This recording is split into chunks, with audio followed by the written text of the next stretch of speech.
Assalamualaikum warahmatullahi wabarakatuh. Waalaikumsalam Waalaikumsalam warahmatullahi wabarakatuh.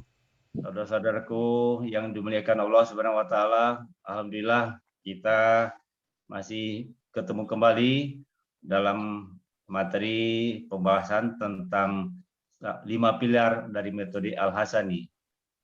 Sekarang kita memasuki pilar ketiga, yaitu hajat yang kuat atau kemauan yang kuat. Dan uraian lebih lanjut akan disampaikan oleh Buya kita Rijal Al-Hasani, dan untuk mendukung pilar ketiga tersebut akan dibacakan ayat suci Al-Quran oleh Bapak Saad Murdi, yaitu surat Al-Ankabut ayat 69. Pada Bapak Saad Murdi, Ustaz Saad Murdi, kami persilakan. Assalamualaikum warahmatullahi wabarakatuh. Waalaikumsalam warahmatullahi wabarakatuh. A'udzu billahi minasy syaithanir rajim. Wallazina jahadu fina lanahdiyannahum subulana wa innallaha lama'al muhsinin. Sadaqallahul azim. Biasa suara pasangan ini nyaringnya ya. Artinya, dan orang-orang yang berjihad menuju kami, mencari keridaan kami, pasti kami akan tunjukkan kepada mereka jalan-jalan kami. Dan sungguh Allah benar-benar berserta orang-orang yang berbuat baik. Terima kasih. Benar Allah dengan segala firman. Luar biasa Pak Sarjono, suaranya Masya Allah. nyaring, bagus iramanya nyaring, betul-betul luar biasa saat ini. Alhamdulillah.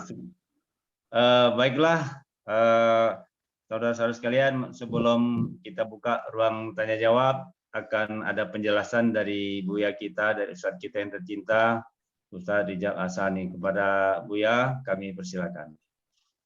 Bismillahirrahmanirrahim Pak Sarjono. Assalamualaikum warahmatullahi wabarakatuh. Waalaikumsalam warahmatullahi wabarakatuh. Alhamdulillahirabbil alamin, wassalatu wassalamu ala asrofil anbiya'i wa mursalin, nabiyina wa habibina Muhammadin wa ala alihi wa sahbihi ajma'in.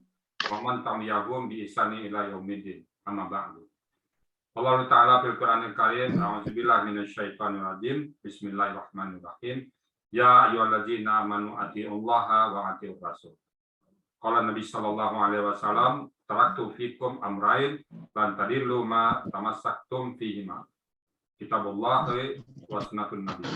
Sadaqallahul azim wa sadaqan nabil karim wa nahnu ala dzalika minasyahidin wa syakirin walhamdulillahirabbil alamin.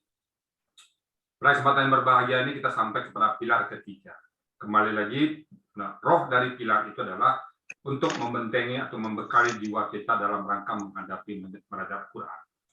Kita ujuk-ujuk belajar Quran aja, kan tadi saya bilang banyak gagalnya. Kenapa gagal? Di tengah jalan ada godaan, di tengah jalan capek, banyak alasannya. Exit dari belajar Quran, mereka kehilangan. Nah, supaya jangan terjadi lagi seperti itu, kita ciptakan 5 pilar. Mudah-mudahan 5 pilar ini membuat Bapak Ibu semuanya bisa beristiqomah. Nah, pilar ketiga adalah hajat yang kuat. Nah, kami ayatnya apa? Surah Al-Ankabut ayat ke-69 tadi. Bismillahirrahmanirrahim. Wallazina jahadu fina. Wallazina, dan orang-orang yang, wa uruf allazina, orang-orang, dan orang-orang yang jahadu, jihad, berjihad. Jahadu itu mengeluarkan kemampuan terbaiknya. Jadi kemampuan terbaik dikeluarkan untuk fina, jalan kami, kata Allah. Jadi semua orang yang betul-betul fokus, yang betul-betul ikut jalan Allah dengan kemauan yang keras, maka kata Allah menjamin lanah diannahu. Di situ ada kata la dan sudah ada na tasdid. Bahwa la sungguh-sungguh, nah tadi sungguh-sungguh. Jadi pasti kami akan memberikan menunjukinya. Wallazina jahadu, dan orang-orang yang berjihad, fokus, betul-betul diberikan prioritas utama untuk belajar Quran di jalan kami, kata Allah. Salah satunya adalah belajar Quran. Fina lanah diannahu. Sungguh kami akan sungguh menunjukkan mereka subulana, ke jalan kami. Kalau untuk Al-Quran pasti Allah berikan pemahaman kepada kita tentang Quran. Jihad, sungguh-sungguh, hajat yang kuat. Bagaimana Quran hajat yang kuat? Bapak Ibu, silakan membuat sebuah kegiatan sehari-hari, mengajar, masak ke dapur, bertamu, pergi ke mall, buat semuanya. Saya buat sampai 50 kegiatan dulu. Nah, sekarang belajar Quran, ada kegiatan ibu. Taruh di mana dia ini? Artinya, kalau berbarengan kegiatan belajar Quran dengan kegiatan pergi ke mall, mana yang menang? Saya urut dulu. Kegiatan sehari belajar, ke masjid, berteman, ini segala macam. Buat semuanya. Ke mall, buat aja semuanya dulu kebutuhan sehari-hari. Nah, sekarang kita sudah belajar Quran misalnya jam 8 sampai 10 pagi. Nah, pada saat itu ada berita duka. Innalillahi wa inna ilaihi raji'un. Kita berpulang ke rumah saudara kita. Apa yang kita lakukan pada saat kita membaca? Mana ini betul bahkan ini? Mana yang dibikin? Oh, meninggal. Belajar. Tetapi pada saat sama belajar jam 8 sampai 10 ada undangan. Bu Nuraini, ayo kita reunian yuk. Ini ada teman-teman nih di mall sudah nunggu. Ah, Pak Rizal, maaf Pak Rizal, saya reunian. Kalau saya izin baca Qurannya. Nah, itu berarti Al-Quran tidak merupakan prioritas bagi kita. Buat kegiatan. Nah, taruh di mana belajar Quran? Nah, itu nama jihad. Kalau saya dulu, Bapak Ibu sekalian, meninggal sakit belajar Quran. Yang lain itu di bawah itu semuanya. Jadi kalau ada tawaran saya untuk kemana-mana di luar yang itu, minggir semuanya. Maaf, saya sekarang belajar Quran. Kalau memang perlu saya, setelah itu. Jadi, tidak ada batal Quran. Nggak pernah batal saya. Apalagi saya mengajarkan. Saya beliau tanya Pak Joko, tanya saya nggak pernah batal kita. Kalau saya turutkan semua undangan, banyak batalnya. Hari Ahad, hari Sabtu banyak undang saya. Saya pikiran nggak ada, undangan ada, semua batal. Mereka juga awal-awalnya mereka masih mengundang.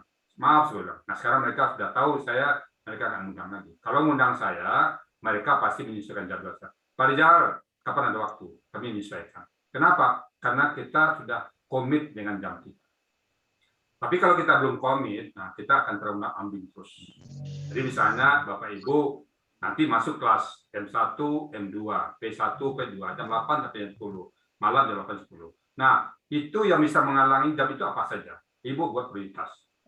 Yang bisa ngalangin meninggal pasti, sakit pasti. Tetapi ada teman kantor, apa bisa? Ibu yang menentukan, Bapak yang menentukan. Teman kantor, lembur di kantor yang masih aktif, apakah bisa? Please. Itu pilihan. Yang kedua, kalau misalnya mau belanja ke mall, belanja beras, belanja apa, bisa mengatakan is your choice. Itu pilihan kita. Nah, kalau saya dulu hanya meninggal dan sakit. Hanya kaitan kedua itu. Meninggal tetangga, meninggal orang tua, meninggal saudara, semacam. Yang kedua sakit. Sakit tetangga, sakit itu dilihat baru. Yang lain, kalau sakit pun, sakit saya, sakit tetangga bisa kita setelah belajar Quran. Nah, jadi itu prioritas. Nah, jangan sampai nanti banyak yang menghalangi kita. Kawan kenduri menjadi halang enggak? Pada saat belajar jam 8 sampai 10 nanti tiba-tiba ada undang kenduri. Apakah undang kenduri ini bisa menghalangi kita? Our choice, pilihan kita. Nah, sejauh mana tingkat hajat kita semakin kecil penghalang. Kalau hajat kita nggak kuat, banyak penghalang. Pak Ustadz, maaf, saya pulang kampung. Apakah pulang kampung merupakan penghalang? It's our choice. Pak Ustadz, maaf, saya lagi ada teman yang datang nih bertamu, ada tamu, is our choice. Kalau saya datang tamu, sini kamu, duduk sebelah saya. Saya lagi ngajar, saya juga ada tamu, Pak. Kecuali kalau tamu yang penting betul baru. Kalaupun ada asisten, misalnya ada Pak Joko, ada yang gantiin, nah saya berani. Tapi kalau nggak ada gantiin, tamu sini, duduk sebelah saya lagi ngajar Quran. Nah, Bapak Ibu berani nggak seperti itu nanti? Saat tamu datang, suruh tamu duduk sebelah kita. Sampai habis kelas, habis itu baru ngomong. Yo, saya buru-buru katanya. Buru-buru silakan tinggal aja pesan. Nah, ini nggak seperti itu. Itu hajat yang kuat. Ada anak, tiba-tiba anak minta, kata Jono nih, baca jam 8 besok beli baju baru, gimana nih? Oh ya, nanti habis isya kita beli baju baru ya. Nah, it's our choice. Nah, itu pilihan kita. Tapi Al-Quran itu di mata kita belum jihad. Belum. Maka itu susah memainkan Quran. Jadi betul-betul utamakan dia. Hanya bisa dihalangi oleh meninggal dan sakit. Di lain itu jangan. Jadi kalau ibu minta permisi Pak Ustadz, saya ini ada acara ini, acara itu. Nah, tapi kalau masalah pekerjaan ibu catur. Pekerjaan saya kerja pagi sambil malam. Jadi asumsinya jam itu sudah nggak ada lagi halangan. Kalau ada permintaan khusus, nah it's our choice. Saya diminta oleh atas lembur Pak, saya besok mau lembur Pak, tapi hari ini jangan ya, saya ada pengajian. Nah besok kita buktikan bahwa kita serius, tapi hari ini kita izin. Nah itu kira-kira konsekuensi dari jihad. Wallazina jahadu, orang-orang yang berjihad mengeluarkan kemampuan terbaik dia, semua dikeluarkannya fina pada kami, lana biannahu, sungguh kami akan memberikan kepada mereka petunjuk, memberikan pemahaman terhadap Al-Quran. Wa innallaha, dan sesungguhnya Allah lama'al muhsinin, bersama orang-orang yang berbuat baik. Itu kan kebaikan. Bapak Ibu, Allah tak akan pernah merubah janjinya. Maka betul-betul kita punya hajat yang kuat. Sekali layar terkembang, pantang sudut belakang. Gitu ya. Sekali layar terkembang, pantang sudut belakang. Begitu saya memahami Quran, saya tak akan pernah berhenti sebelum saya paham. Maka di kita ada jargon. Dari ini menggapai naung ilahi. Itu dari ayat ini, punya hajat yang kuat. Takkan pernah berhenti menggapai naung ilahi, memahami Al-Quran. Naung ilahi itu adalah kata lain daripada memahami Al-Quran. Kenapa? Al-Quran itu menjadi penang kita nanti. Maka ada lagi istilah, ada pertemuan, tidak ada perpisahan. Bapak Ibu dengan Arsani, saya pribadi ada pertemuan dengan Pak Sojono, tapi tidak akan pernah berpisah. Pak Sojono tidak akan pernah keluar dari guru Arsani. Yang memisahkan kita hanya ajar. Jadi dengan Quran kita nggak akan mungkin berpisah. Berpisah dengan orang dunia bisa, tapi dengan Quran kapan kita berpisah? Nggak ada. Saya sudah mengatakan nggak akan pernah berpisah. Bahkan saya berpisah hanya 6 jam. Pada saat kita meninggal, dikuburkan, jarang pas meninggal, detik meninggal kan bisa 6 jam dikuburkan. Nah itu aja berpisah dengan Quran. Habis itu pas dikuburkan, begitu 7 langkah si pengantar mayat kita pulang, itu kita ketemu lagi Quran. Sebelum malaikat mungkar nakir nanya kita, Quran ini datang lagi kepada kita. Dia akan membela kita nanti. Jadi betul-betul kita mengeluarkan semua kemampuan kita yang ada pada kita. Allah tahu kemampuan kita. Jangan dikira-kira, oh payah buka ini, jangan. Keluarkan semua kemampuan yang kita punya untuk memahami Al-Quran. Pasti Allah jawab, aku akan berikan pemahaman kepada mereka. Demikian Pak Sojono tentang uraian ayat ke-69 surat 29 ayat 69 ini, hajat yang kuat itu pilar yang ketiga dari Al-Hasani. Dipersilakan untuk teman-teman bertanya Pak Sojono untuk tentang pilar yang ketiga ini.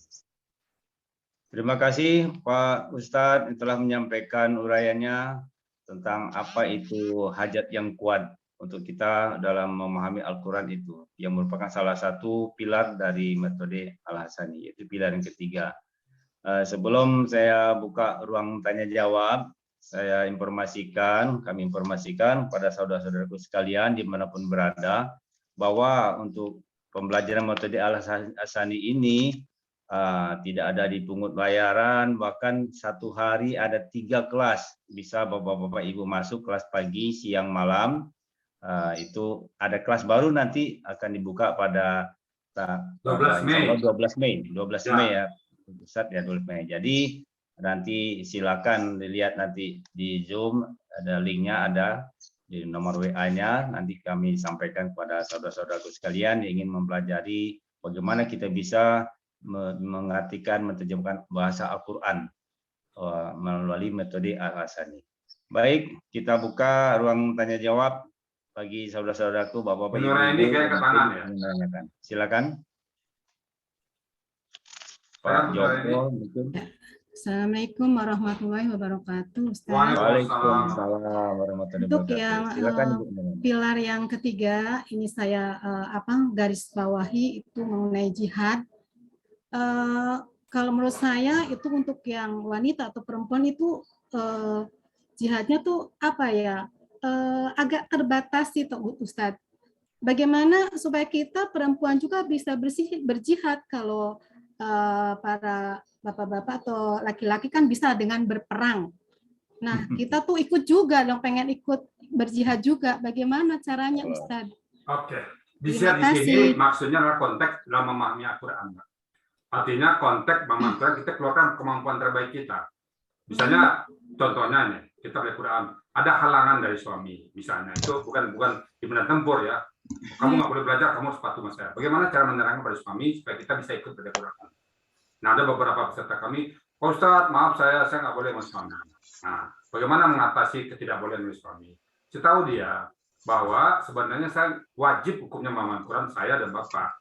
Kalau saya nggak boleh, Bapak ngajarin saya gitu. Nah, ada banyak yang si suami ya ada yang melarang istrinya belajar Quran.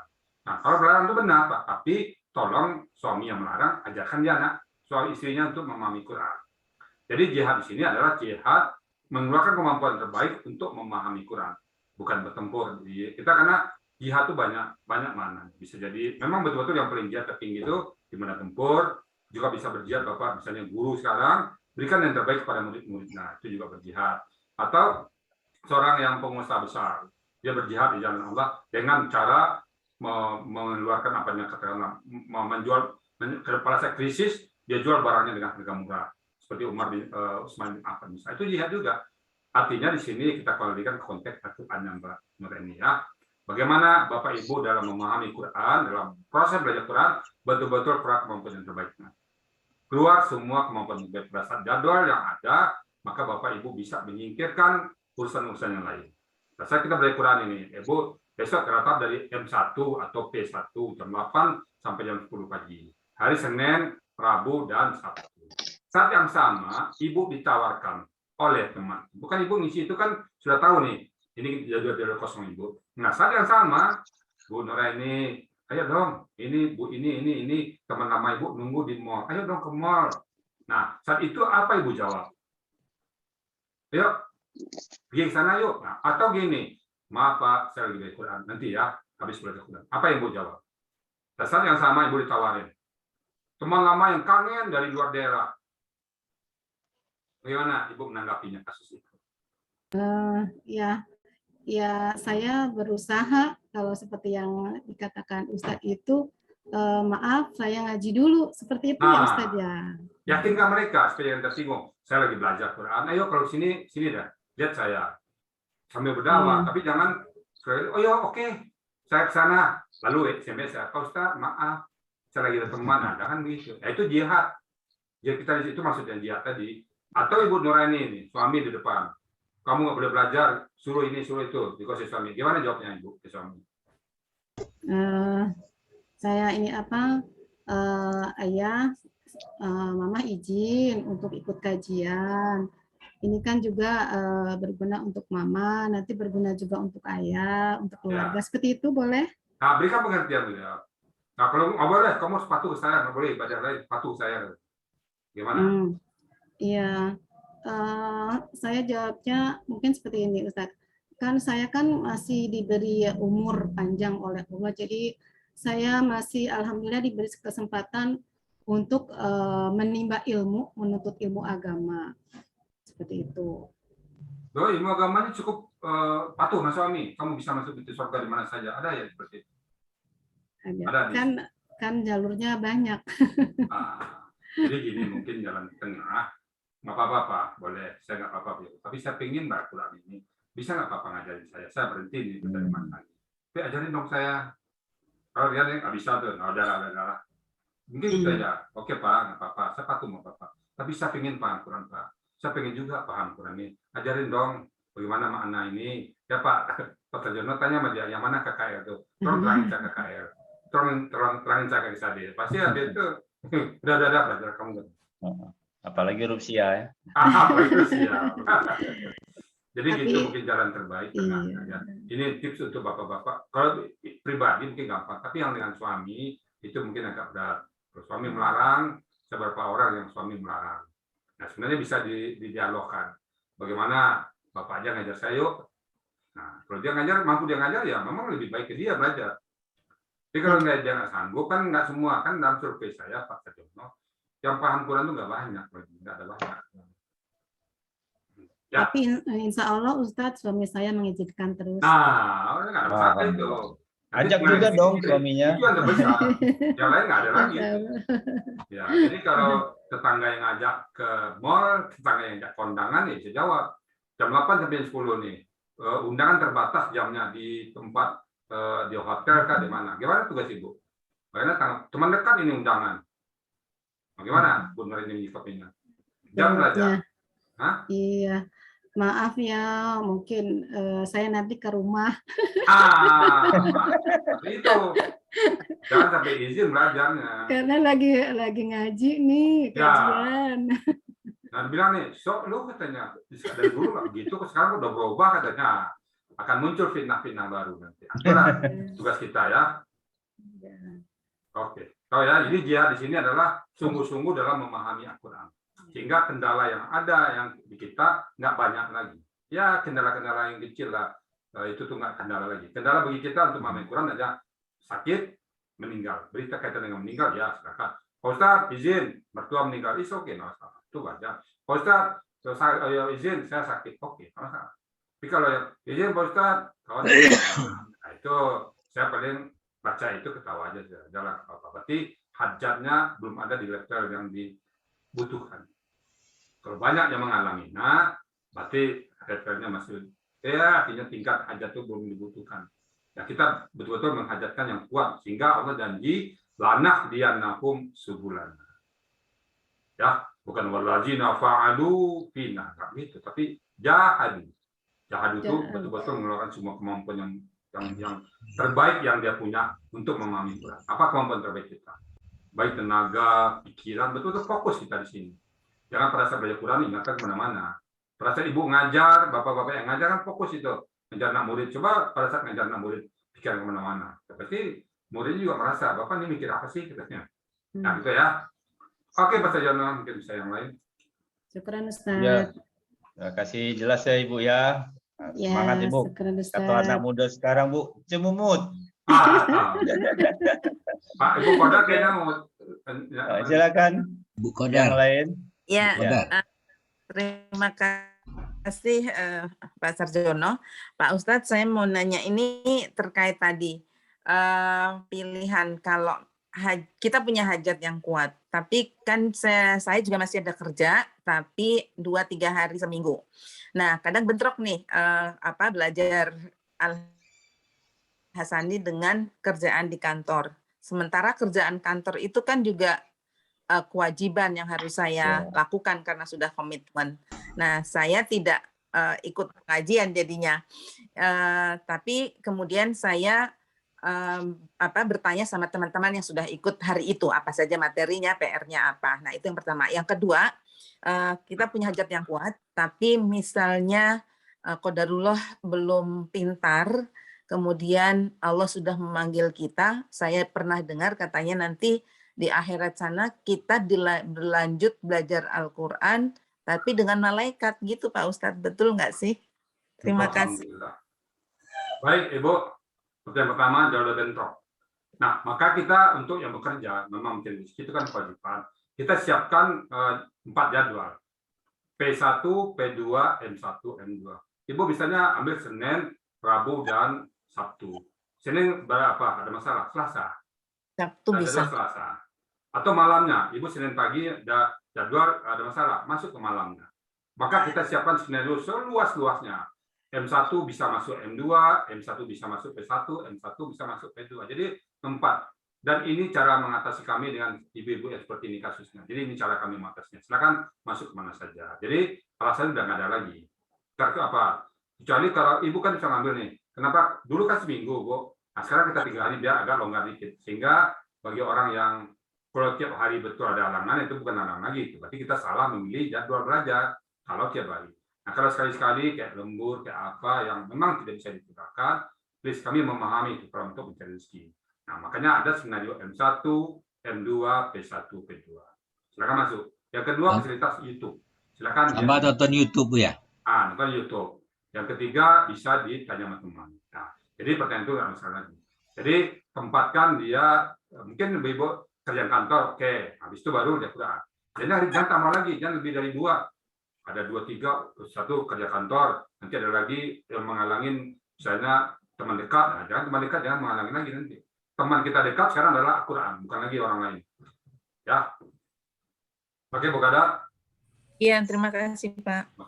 Ya, jelas ya Bu Kodar ya. Si Ben. Jawab. Katanya kalau kita belum Satu lagi ya. Oke. belajar, Bapak Ibu sekalian, akhirnya dilanjutkan. saya berambil mengkias kepada kasus yang lain. Jadi orang pergi haji, dia udah nabung untuk biar pergi haji. Mungkin kalau udah tabungannya mungkin 5 tahun ke depan dia bisa pergi haji. Tetapi dalam perjalanan dia meninggal. Nah, saya pernah dapat riwayat itu pada saat dia meninggal dibangun oleh mereka Pak Haji. Bingung dia, kenapa saya bagi haji kan saya belum pergi haji. Kamu memang belum pergi haji, tapi niatmu yang ikhlas untuk pergi haji Allah sempurnakan. Jadi bukan belajar lagi Bu, kalau menurut saya pada saat ibu ikhlas belajar Quran lalu meninggal dalam perjalanan belum paham Quran, pada saat malaikat bangunkan, baik Bu Qadar, kau paham Quran. Loh, kok saya paham Quran? Kan saya baru belajar sekali, mama baru belajar sekali. Tapi niatmu yang ikhlas karena Allah paham. Jadi Allah memberikan pemahaman kepada kita di hari akhirat itu gampang ya Allah. Nggak masalah. Tiba-tiba kita paham semuanya, itu udah biasa. Nggak ada masalah Bu ya. Jadi kalau makanya peranan niat penting di situ. Jadi insya Allah mungkin tidak ada proses belajar lagi Bu. Bukan malaikat ngajar, tiba-tiba paham Bu. Sudah bisa. Kalau proses belajar juga duduk lagi di bangku, ngejom lagi sama malaikat nanti kan. Enggak. Paham otomatis Bu. Ya, semua bapak-bapak ibu yang sudah punya niat ikhlas, saya yakinnya bapak nanti walaupun sekarang masih terbata-bata, masih terbata-bata, sudah diberikan Allah pemahaman yang bagus sekali nanti di Indonesia. Percayalah. Saya menjaga Pak Sarjana. Ya, terima kasih Bu Qadar yang semangat ini. Yang lain silakan Bapak-bapak, Ibu Ani, ya, Ibu Darwati atau Pak Hardian. Pak Dian, silakan komentar Pak Dian dan tampilan ini Pak Dian. Ya. Pak Dian. Pak Dian, Iya Bang. silakan komentarin subulah jihad itu dalam konteks Tentang mamamnya. semangat jihad. Oh iya, maaf dulu tanya Bang. Dalam perinan yang dikasih itu 5 pilar tuh belum ada. Ini buku yang mana Bang ininya? Ada 2 buku. Oh ada 2 buku. Dia baru dapat 1 buku baru Oh, Bang. buku latihan 1, yang satu lagi. Oh Buku iya. materi Pak. Materi. Judulnya Yang materi. terbaru. Oh itu baru ya, belum Saya sudah dapat dikirimkan ya. kembali ke Pak Dian kemarin kan? Belum, enggak, baru 1 Bang. 2. Oh, Baru 1 terima Bang. Oh, belum di-download ini kali. terus Iya. satu lagi. Jadi 5 pilar ini belum ada di buku yang kita ini. Itu dapat. judul bukunya apa tuh Pak? Latihan ya? Latihan. Oh ya, modulnya materi Pak. Materi Ya. ada 2 Pak Dian. Ada 2 kali, 1 yang dibuka. Belum dibuka kali. Oh iya. Iya, udah tuh 2 ada. Saya kirim kok itu. Tanggal 18 Halaman April, 7. dia ada tanggal sini. 18 April dikirim 2 poin. Saya perintahkan cetak kedua materi itu Bang Dian. Ikuti video. Iya, baik Bang. Oke, ada pertanyaan tentang jihad itu dalam membaca Quran. Assalamualaikum warahmatullahi wabarakatuh. Waalaikumsalam warahmatullahi wabarakatuh. Ibu Darwati, silakan Bu Ya, Darwati. Pak, ini Pak Ustadz ini saya mau tanya menyikapi masalah jihad yang tadi Ibu Nuraini ya, masalah Ya. Anda diizinkan sama suami untuk belajar Al-Quran. Ini misalnya gini Pak Ustadz, kita punya niat yang kuat, terus habis itu dilarang sama suaminya. Tetapi pelarangan suaminya kalau kita bantah itu hukumnya gimana? Kita seorang istri itu berdosa atau gimana Pak Ustadz? Oke. Kita tidak bantah, Bu. Tidak bantah, tidak bertengkar suami. Oke, saya berhenti untuk memahami Quran. Nah, tapi mohon ya Bang, baik-baik ngomong. Intinya mohon ya Pak ya, ajarin saya. Saya butuh Quran, saya ingin paham Quran. Ajarin dong Pak. Bisa memang sebagusnya memang istri yang suami yang mengajarkan. Nah sekarang minta mas suami ajarkan. Tapi paling nanti ujung-ujungnya udah ajar kamu. Karena dia mengakui ketidakmampuan dia mengajarkan. Biasanya dia kalau mampu pasti dia ngajar. Nah sekarang dia nggak boleh kita minta belajar sama dia. Itu aja kompromisnya. Kita nggak usah bantah, ajarin. Pasti akan keluar jawaban dari dia. Kalau dia nggak bisa ya udahlah belajar paling itu. Nah, minta izin tetap minta izin suami ya. Saya juga ada beberapa peserta yang japri saya nggak boleh sama suami. Ya saya sarankan bisa belajar sama suaminya. Kalau suami nggak bisa masih kadang-kadang tuh ya boleh buat. Pelan-pelan memberikan pemahaman kepada suami. Karena memang tidak semua orang paham. Ya itulah ujian bagi kita di dunia ini. Ya Bu ya, tetap kasih tahu mereka. Tetap kasih tahu dengan baik-baik. Jangan dibantah total. Terus sebenarnya gini Pak Ustadz, kita sudah berkali-kali minta izin, tetapi masih pengku, istilahnya masih kaku, enggak ngasih izin. Seandainya kita tetap ikut, itu gimana hukumnya? Maksudnya untuk si istrinya itu dosa apa tidak? Berdosa mungkin enggak ya. Kenapa? Kita patuh kepada orang tua, patuh kepada suami sepanjang perintahnya itu sesuai dengan Al-Quran dan hadis. Nah, kalau kita dilarang baca Quran, tetapi kalau ada pengganti yang lain bagi dia, misalnya dia sebagai kita lihat dia agamanya bagus, nah, berarti dia ganti dengan kalau dia agamanya bagus, pasti dia izinkan. Nah, kalau agamanya nggak bagus, ya mungkin kita perlu dakwah kepada dia, berdakwah kepada dia pelan-pelan. Berdakwah terus, kita nggak bisa ikut, tapi berdakwah kepada dia. Beri kamu ngerti ya. Sebenarnya Pak, ini kan Papa yang ngatur saya, ini ngajar saya. Dan nanti ini kenapa Bapak nggak bisa mengajarkan, saya belajar di sini, nanti saya ajarkan Papa. Kan kewajiban untuk ilmu itu wajib. Utubul ilma faridatun ala kulli muslim dan muslimah. Menuntut ilmu itu wajib hukumnya bagi laki perempuan, dan itu ya makanya ada laki perempuan, bagi masing individu itu wajib untuk ilmu. Nah, ibu juga punya kewajiban untuk ilmu. Nah, mana pilih untuk ilmu? Kewajiban pertama ke suami, tanya suami. Kalau suami mampu mengajarkan, yang paling bagus belajar sama suami. Nah, kalau suami nggak mampu mengajarkan, istri suami memberi solusi. Saya nggak mampu mengajarkan, itu kamu sini. Maksudnya beliau yang menyarankan kita belajar. Nah, sekarang bagaimana kalau kasus dialog? Nah, berikanlah pengertian tadi, ajak dialog. Tetap dialog jalan keluarnya. Nah, sampai batas. Nah, kalau misalnya tidak apa juga, mungkin menurut saya belajar Zoom kan masih di rumah ini. Saya nggak ada masalah ya. Ibu diam-diam belajar, karena dia larang ya. Karena melarang kebaikan itu nggak boleh. Mesti didorong.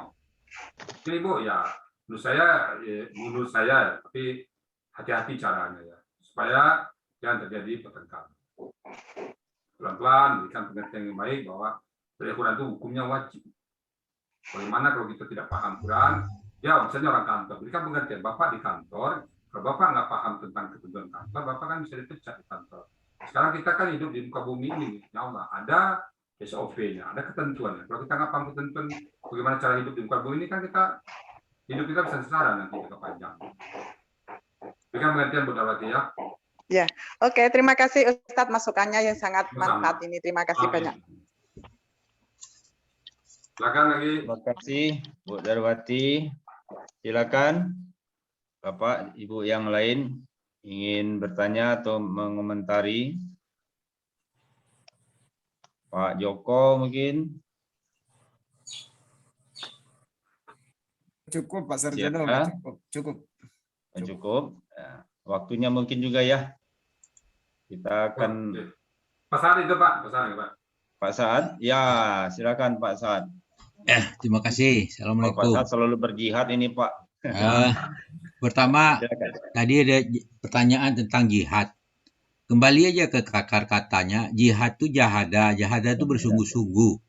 Nah, yang maksud dalam ayat ini kita gunakan dalam konteks pilar kita ini adalah kita bersungguh-sungguh belajar Al-Quran. Nah, kalau kita lihat jihad itu kan ada bersungguh-sungguh mengeluarkan tenaga, ya, berjuang dengan susah payah agar kita mengerti.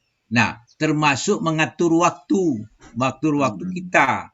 Nah, tapi kalau kita sebagai kewajiban kita tetap kita jalankan. Nah, kalau ibu-ibu sebagai istri ada kewajiban terhadap suami. Nah, sebenarnya untuk suami itu rahasia suami laki-laki itu ada pada laki-laki. Laki-laki yang tahu, belajar dengan ilmu laki-laki. Bagaimana itu? Kalau dia hajatnya sudah sampai semua, sudah terpenuhi, itu selesai. Selesai apapun sesudah hajat terpenuhi, minta apapun ya kasih. Cuma syaratnya satu, jangan dibantah. Dengar dulu. Sudah dengar sampai ke ujung, baru. Udah didengar, itu sifat laki-laki. Apalagi dia kadang-kadang dia merasa lebih gitu.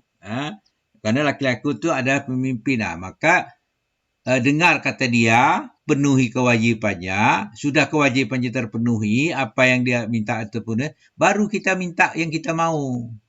Kalau kita yang mau itu sudah selesai itu. Tidak ada jadi masalah itu. Nah, kalau tadi ada waktu banyak, waktu jadwal kan banyak, kita boleh masuk kapan pun di mana kita masuk. Ditambah dengan ada YouTube, kita baca, lihat contoh di situ. Yang penting itulah namanya jihad kita yang bersungguh-sungguh dalam melaksanakan itu. Karena kalau dengan kita bersungguh-sungguh, apapun akan kita capai gitu. Itu yang paling penting. Kembali kepada sungguh-sungguh. Bersungguh-sungguh itu berjuang, tapi kalau istilah itu kita ibaratkan ada tepung, dalam tepung ada benang, ada rambut. Tarik rambut dalam tepung, tapi tepung tak serak, rambut tak putus. Itu harus pandai-pandai. Kalau soal itu, ibu-ibu itu lebih pandai lagi. Tak usah diajari gitu kan. Cuma syaratnya jangan dibantah. Oh, dibantah. Dia terima dulu apa yang dia minta, kita selesaikan. Sesudah dia terpenuhi, segala kewajiban itu dengan dia terpenuhi, baru kita kita minta apa yang kita inginkan. Insya Allah gitu. Itu. Tapi kalau ibu bantah, dia itu kecuali suami yang takut. Ini sekarang suami yang keren gitu, yang ganas itu susah kita nunya. Maka kita nggak ada. Jadi jangan rasa sakit hati kalau dia marah gitu. Satu yang terakhir, semuanya ada yang ngatur, Bu. Yang ngatur ini siapa? Yang ngaturnya itu kan Allah. Allah ngatur. Nah, kita lapor kepada Allah. Bagaimana kondisi ini Allah? Aku mau gini, kita atur. Nah, itu saya mengalami betul yang itu tuh saya semuanya kembalikan kepada Allah. Maka saya waktu teringat pada ujian disertasi, mau menentukan jadwal. Alhamdulillah 1 hari itu jadwal nemui para penguji itu selesai 1 hari. Udah selesai 1 hari, maka penguji itu juga heran. Kok bisa pasal mengampulkan orang itu. Nah, semuanya ada yang ngatur. Kalau kita mau nemui gubernur, lalu ajudan. Nah, kalau kita suami kita kan tidak ada ajudan. Yang ngatur dia ada Allah, kembali kepada Allah. Itu artinya doa kita supaya kita dimudahkan dalam mengatur itu, hatinya dilembutkan. Insya Allah akan selesai semuanya itu. Itu yang saya lihat. Kalau doa itu adalah senjata mukmin. Itu yang paling penting. Barangkali itu Bu ya, ibu-ibu yang bisa saya sharingkan untuk kita bersama.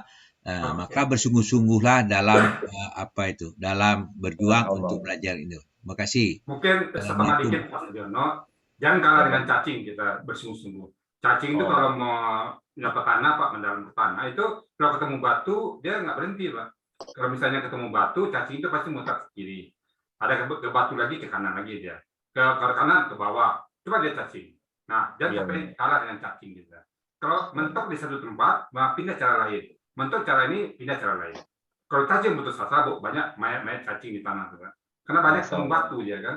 Kan cacing itu palanya lunak sekali Pak. Lunak. Ya. Mungkin bisa menembus batu. Nah kalau ketemu batu dia jalan di mana Pak? Kira-kira pasti dia mutar ke kiri, mutar ke kanan, cari yang nggak ada batunya. Nah itulah kira-kira perumpamaan bagi kita ya. Perumpamaan. Mentok di satu tempat, cara satu, pikir cara lain. Mentok cara dua, pikir cara tiga. Buka opsi 3. Sebagaimana kami Metode Al-Hasani, kami merasa kurang pas di cara 1, skenario 1, buka skenario 2. Masih juga belum sempurna, buka skenario 3. Buka juga skenario 4. Nah, skenario sekarang kan M1, M2. Mungkin pesan dulu nggak ada M1, M2, P1, P2. Ini kita buka skenario ini supaya Pak menyempurnakan kebutuhan peserta. Gitu Pak Sarjono. Jadi jangan gagal. Gagal pertama, jadikan bahan renungan kita. Bagaimana Metode Al-Hasani, itu karena kegagalan-kegagalan lahirlah sebuah metode. Jadi Pak Sarjono saya lapor ke Bapak ini. Metode Al-Hasani lahir karena kegagalan demi kegagalan.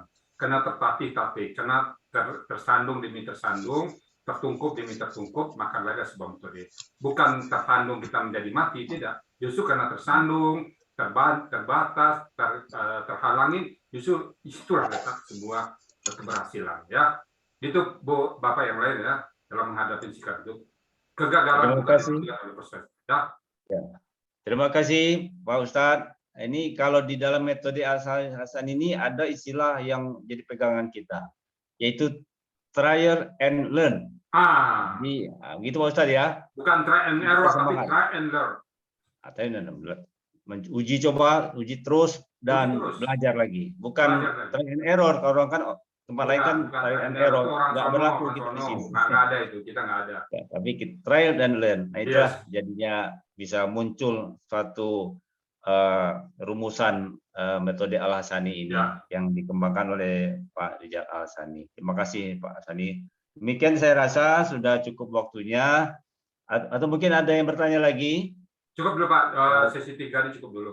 Ya, alhamdulillah kita telah mengakhiri sesi 3 ini. Nanti kalau ada penjelasan lebih lanjut pada jam materi-materi lebih lanjut, dan kita akan memasuki yang pilar yang keempat akan dilanjutkan nanti. Dan kita tutup dari sesi ketiga ini, dari pilihan ketiga ini dengan pembacaan bersama kafaratul majelis. Subhanallahi wa bihamdika. Astaghfiruka wa atubu ilaih. Assalamualaikum warahmatullahi wabarakatuh. Waalaikumsalam.